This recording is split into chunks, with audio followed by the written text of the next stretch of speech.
A Christchurch family who have seen their mum go in and out of mental health facilities says the government needs to back up their promises around mental health reform with action. In response to the mental health inquiry, the government today announced it would quickly set up an independent new commission and widen access to mental health services.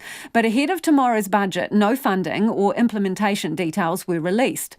We wanted to hear from those who have direct experience with the mental health system. Our reporter Logan Church and videographer Simon Rogers pick up the story from Central Christchurch. For Sela Whaletulu-Fasi, her mental health journey has been long and tough.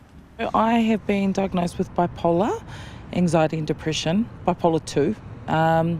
And a couple of years ago, when I was 6 months pregnant with my 6th child, I became quite deeply depressed and suicidal. That landed her at Hill Mawson Hospital in 2016.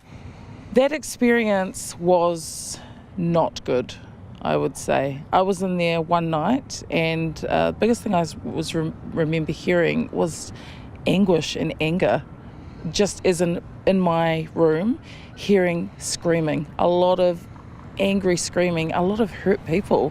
Her husband, Leo, was the one who decided to pick up the phone and seek help from mental health services, something Sela told him not to do under any circumstances. She made the call. She told me to make the call, never to call for help, probably because of the stigma around it. And so, I didn't want to fail her and go against what she wanted, but I had no other option. So I picked up the phone probably like 3-4 times and kept hanging up, because I think anyone in that position finds it hard to, you don't know what the next step is. And for eldest son Favour, who was 14 at the time, it was up to him to help pick up the slack. I helped around the house and looked after siblings when it was needed, and so I think that that helped her a lot. 2 years on from her last admission to Hill Mawson Hospital, Sela's bipolar disorder is managed through medication. She describes her life now as amazing, and she puts that down to her family, especially her husband Leo, who is standing right beside her today.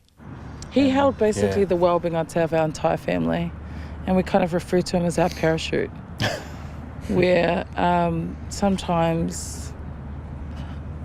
Yeah.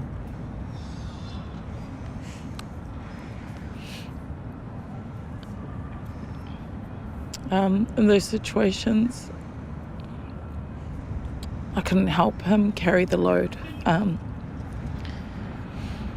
And I'm pretty crazy in my personality anyway. So when I was unwell, and he is literally jumping off the cliff, catching all of us, and making sure that it wasn't just me getting back to wellness, it was that all our children were well. Today, the government announced it was accepting in principle 38 of 40 recommendations flagged in the recent mental health inquiry. Among them, a new mental health commission, and making it easier to access mental health services. But what wasn't announced today was a plan to make all that happen. It's not really clear as to what that all means. What does it mean to have more access to mental health services when you're mild to moderate needs? So it won't be clear to a lot of people. It's common knowledge that Māori and Pasifika communities are overrepresented in mental health statistics. Māori adults are 1.5 times more likely than non-Māori adults to report a high or very high probability of having an anxiety or depressive disorder. And today's announcement did not include any specific steps to address that. I asked Sela, who is Samoan, if there needs to be more action on this. Absolutely, there needs to be a dedicated plan for Māori Pacific, but I hear it all the time that it should be, if it's good enough for one, it's good enough for all, and yet those statistics will continue to rise. So it's awkward for me to answer that because I'm Pacific, but for me and my children, my children are part of the system. I want to make sure that there's a dedicated plan that will mean that their wellness, that those rates aren't going to be impacting them. Sela says that in some ways she is lucky. She has a loving family who have supported her in her journey. But not everyone has that. It's really hard to access support in mental health and to know who you can go to or whether you fit criteria. I mean, when you're going on a mental health journey, criteria doesn't even come into your head, you just want help.